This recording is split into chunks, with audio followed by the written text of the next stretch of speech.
I would literally never sleep again if any of this happened to me. This is the horrifying paranormal story of the Mayran family. So the story actually takes us to January 23rd of 2005 in New York City. And that's where we meet this man here. His name was Curtis Mayran, and he was a firefighter, and he was also the patriarch of the Mayran family. Now, sadly, on that day, there was a large fire at a building in the Bronx where multiple firefighters got trapped inside. And because of this, the firefighters were faced with an impossible decision. Essentially, they had to decide to either jump from the building or burn alive inside.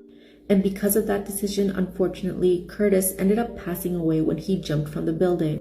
Now, as you can imagine, this was obviously very traumatizing for Curtis's family. There was his wife, Jeanette, and his 2 daughters. And the home where the family once shared all together became very difficult for them to continue living in. And because of this, Jeanette, Angela, and Deneen decided that the best thing for all 3 of them would be to move somewhere else to get a new start. And it seemed like that's exactly what was going to happen for the family. They had found this beautiful house in Long Island. And the price was also surprisingly very low, considering the house also came with a large piece of land. But Jeanette didn't think twice, she went for it. And with the support of her late husband's firefighter friends and colleagues, they decided that they would help Jeanette renovate the home. But because it was the first time that she was going to be living without her husband, she was a little bit nervous, so she decided to set up security cameras across the entire property. And it was these security cameras that would end up capturing something absolutely horrific. Now, one evening, while Jeanette was monitoring the security cameras from her laptop, she caught something that looked very odd. Now, there was a forest behind her house, and one of these security cameras was pointing in that direction when it captured a cloaked figure coming out of the edge of the forest. All it did was stare directly at the house from the edge before it retreated back into the darkness. Jeanette did not know what to make of the situation. She replayed the video footage over and over again, trying to figure out what it was, but she was left without any answers. But then her 2 daughters, Angela and Deneen, also started to have their own paranormal experiences inside the home. Now, one of the girls was in her bedroom and she had her back against the wall while she was lying on her bed when she heard these very faint tapping sounds. At first, she ignored it. She thought maybe it was the house creaking or maybe it could have been a mouse. But then out of nowhere, the sounds became extremely loud. She ran out of her bedroom, completely shaken up about what she had just heard. She tried looking for her mom and her other sister, but she discovered that she was the only one in the home. In another instance, her other daughter also heard these very strange tapping sounds coming from her door, which had been closed. And of course, when she got up to open the door, there was no one there. Now, as the firefighters were continuing on with the renovation of their home, when they got down to the basement, they made an absolutely horrifying discovery. To everyone's absolute surprise, they discovered a very large pentagram that had been carved into the basement floor. But that would not be the only pentagram that they would discover on the property. Her 2 daughters had been out in the backyard near the forest area when they discovered dozens and dozens of pentagrams that had been carved into trees. Another time, Angela was home alone when she was in the kitchen, and then out of nowhere, every single cabinet in the kitchen decided to fling open. A few hours later, when her mother returned home, she discovered the kitchen was in an absolute disarray. Everything had been thrown all over the ground. The doors were wide open. And when she found her daughter, she was completely shaken up. She went through the security footage of the house and she did not manage to see anyone inside there at all. And it was finally at this point that Jeanette started to believe that there was something absolutely wrong with the house, possibly even demonic. And from here, the paranormal activity only continued to escalate, and it terrified all 3 of the women. Angela would hear her name being whispered throughout the walls of the house, and another time while she was out in the backyard on a swing, the cloaked figure appeared behind her and violently pushed her off. And the sheer force that was used to push her daughter off of the swing was enough to break her ankles. Absolutely horrified, Jeanette obviously called 911. She called an ambulance for her daughter, and she even showed the police the security footage of her being shoved off the swing. Police had no idea what to make of the situation. All they told her was to stay inside during the night. Now, the most terrifying thing that any of them experienced was Angela again, and this time she was in her bedroom. Now, this time, Angela said that she heard banging coming from inside her bedroom closet. Not knowing what else to do, she ran underneath her bed. Now, while she was completely still, trying to breathe as quietly as possible, she said that she saw her closet door slide open. She then said that she saw 2 feet step out from the closet. Now, these feet appeared to be humanoid, but as she looked up, it appeared to have no face. And along with whatever this figure was, she said that her entire room smelled completely rancid. It was obvious to Angela that whatever this thing was, it was looking for her, and because it did not see her in the bedroom, it left and went up the stairs. But when it couldn't find her, it ran back towards her bedroom and this time jumped on top of her bed. And this entire time, Angela was still hiding under her bed, completely paralyzed. Then this thing stopped jumping on her bed, bent over, and looked underneath the bed directly at Angela. At this point, all she could do was scream uncontrollably as this thing disappeared. And at this point, Jeanette had no idea what else to do. There was obviously something terrorizing her entire family. So from here, she decided to leave the house and she called a paranormal investigator to send over to the home. Now, this woman said that she performed some sort of ritual to cleanse the entire house, and surprisingly, it ended up working because when the family returned back home, all of the paranormal activity had completely stopped. But to this day, the family has no idea what was going on inside of that house. And those that have heard the story speculate that maybe this could have been caused by the grief of her losing her husband, while others believe that this was definitely some sort of demonic entity that was terrorizing the family. But like always, let me know what you guys think. Child, that was a lot going on in that house. Like, what? And they was already going through a lot. They was going through grief of losing their husband, father. Like, ugh, that was just too much. Like, question. Did we not do a walkthrough before we bought this house? Like, you didn't go to the basement and see what's going on? Like, I feel like that should have been like a stop in the tour of the house, like the basement. Like, even if it wasn't finished, we need to go to the basement because you hear crazy stuff be in people's basements, bruh. So that's wild that they didn't see the marks before they bought the house. That's crazy. Like, just to imagine that. And when the firemen were renovating, they just, well, maybe the basement was like the last thought. It wasn't like a part of the renovation initially, because usually people, that's the last thing they do with their house. But yeah, scary. What? Like, broke her ankles, bro. Pushed her that hard, broke both her ankles. Like, I can't even imagine that. You're on a swing. Like, she was on a swing and broke both her ankles.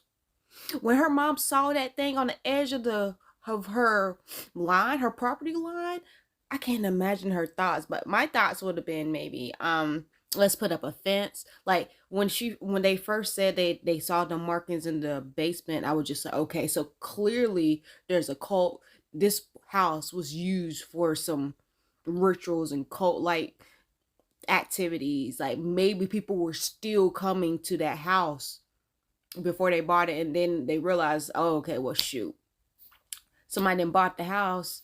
You know what now? I don't know. It was just that energy was off. That house could have been a portal, and whatever climbed out her closet entered through the portal and was just there to terrorize. And nope.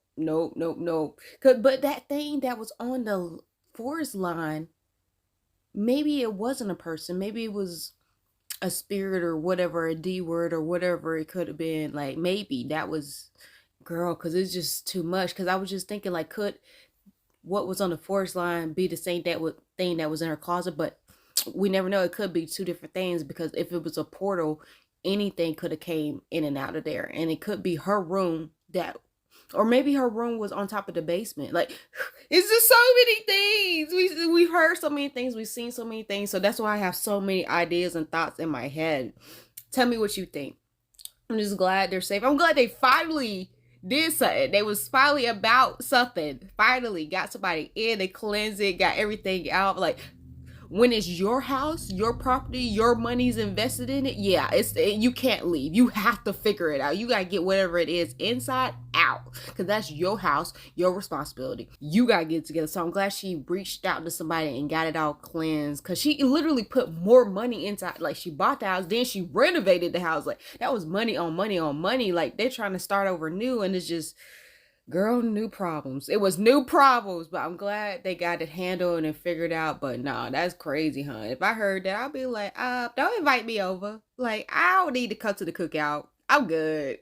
I could just go up the street to cookout. Like, it's fine. It's fine. So while I'm getting ready to cook dinner really late at night, I want to tell you guys another little a mediumship story that I have.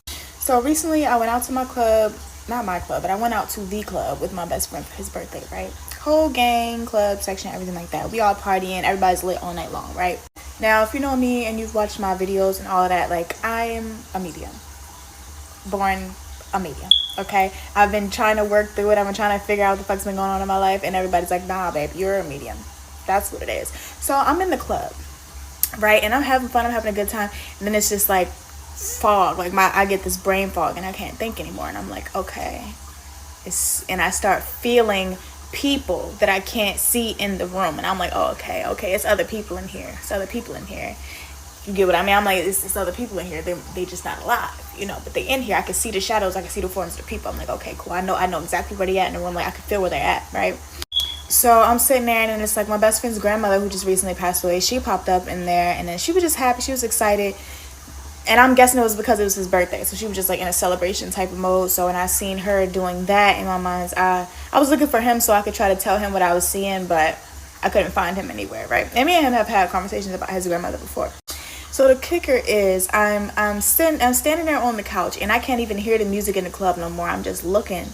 But when I be looking at my brain, you know what I mean? So I'm looking into my mind's eye, and I'm looking, and I see this man, he's like 22, 23 years old. He got on a black t-shirt. He got on some like Dickies pants, and he's walking back and forth in the club. And it's like, he just walking back and forth. He don't look confused enough. He's walking back and forth like he with somebody. He's taking care of somebody. That was the energy I was getting from him. He had like straight hair. He looked like he could have been like Spanish or something, right? So I'm just sitting there, and I'm like, okay, but who is this dude attached to? Who's this dude attached to? Because I can't think about nothing but him, right? And I'm picking up things about him, right? So this is what I started picking up. I see the dude, and then I'm like, okay, I'm feeling protective. And if you know mediums, or if you know about mediumship, you know it's about images, it's about clear audience, it's about sense, it's about different things that hit different senses and otherworldly senses as well, to kind of tell you what the fuck to interpret. So it's like I'm feeling protection. I'm seeing a little girl. I'm seeing another person, but the other person is like blurred out, right? So it's like protection over this little girl and another person. And then there was this motorcycle, this real tricked out motorcycle that I was seeing. And then there was a sense of immense love and eloping almost, and trying for a baby, and being super in love and trying for a baby, right? So, and trying for a son. So I'm getting all this, mind you, I'm in the club. I'm just sitting there, and I'm like, okay, I don't know who this man's attached to. My girlfriend at the time, she wasn't standing over next to me, so I'm sitting there, I'm like, I can't.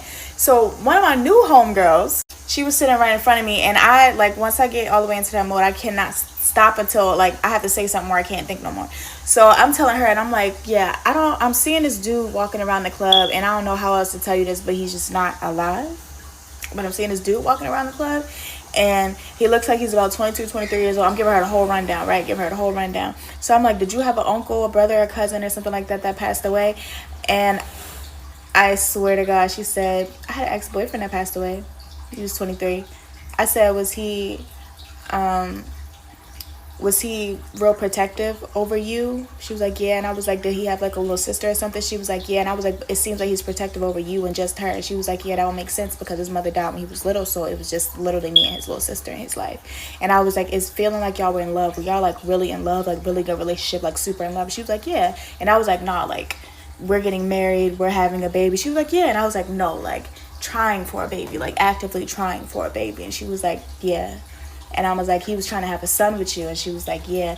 And then I was about to ask her, right before I got to say, does he have a fascination with motorcycles? She told me he died in a motorcycle accident a few years ago. And then he showed me a little baby boy that he was holding. And I said, y'all were trying for a son? She said, yeah. I said, he's holding your son until you choose to have a baby here. And she just looked at me and was like, I understand.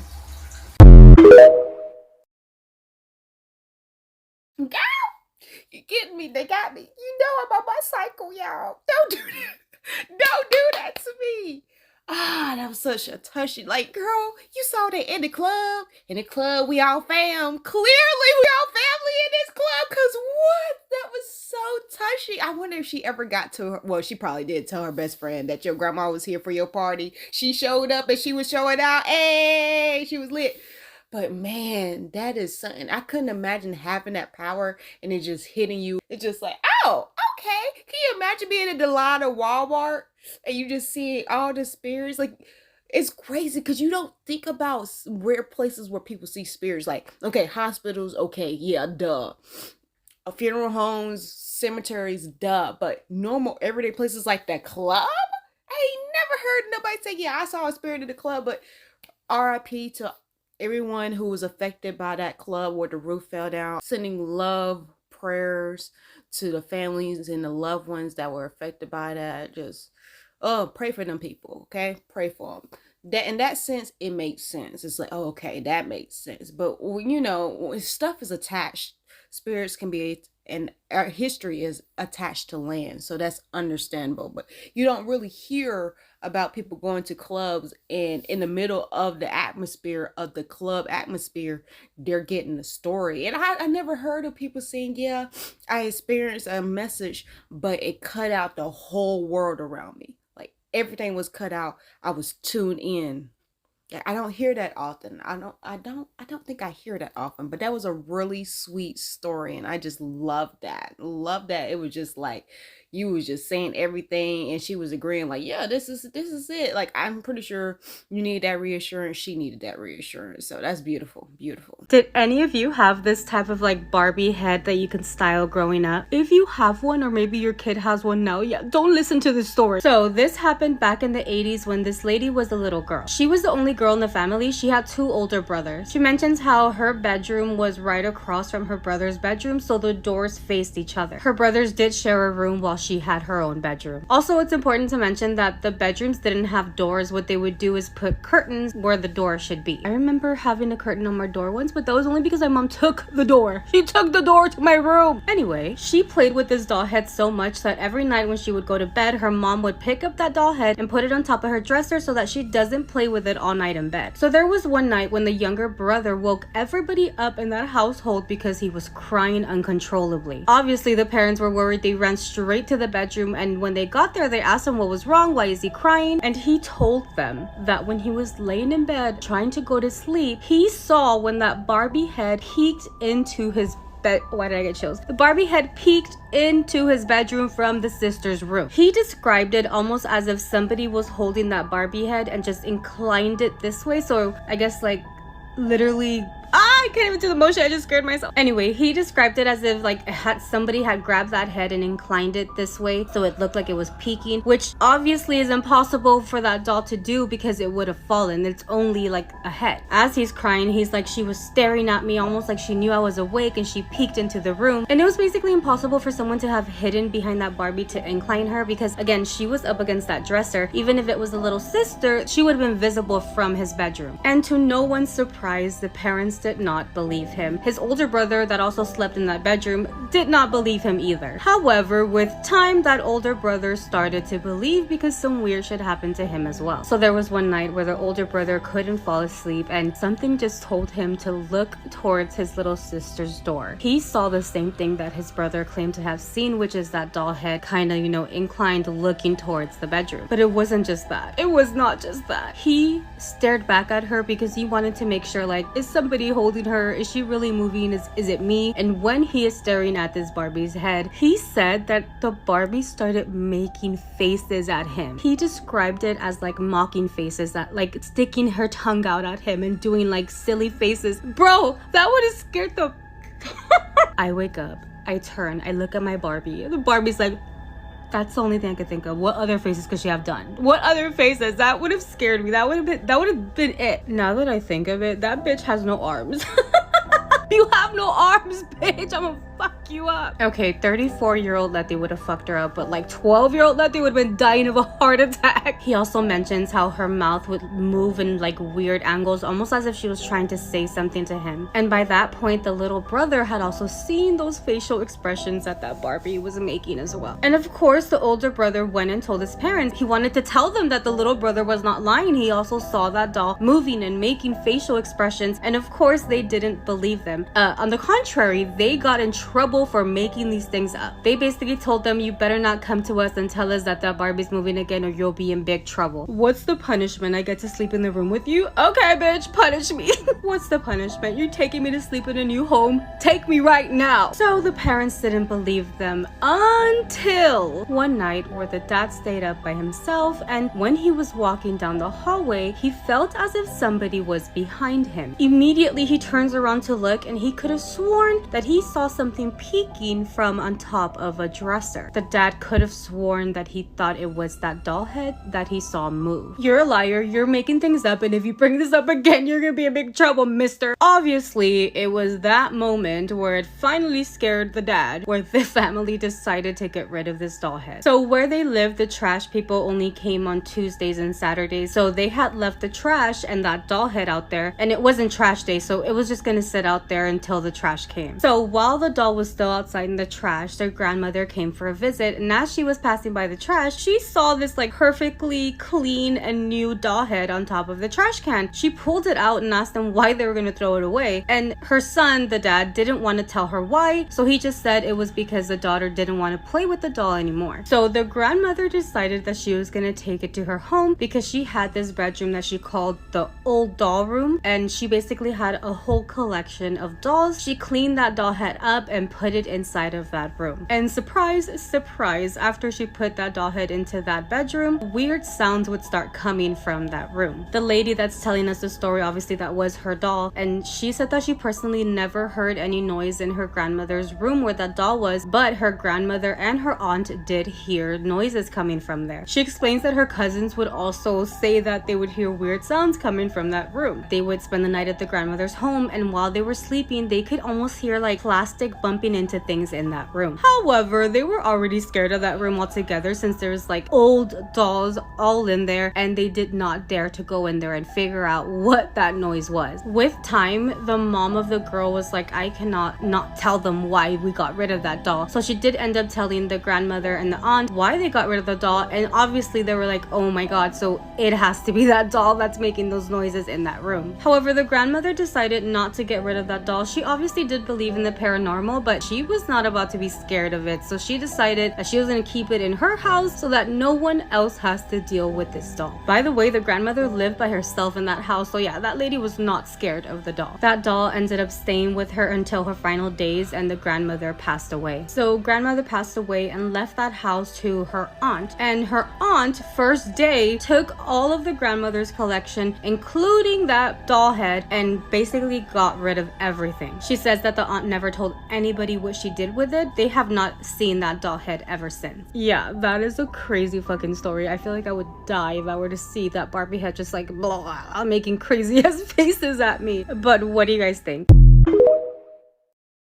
Yo, that is crazy. That is so crazy. Because I used to have one of those dolls, but it had the hands so you could paint the nails as well as doing the hair.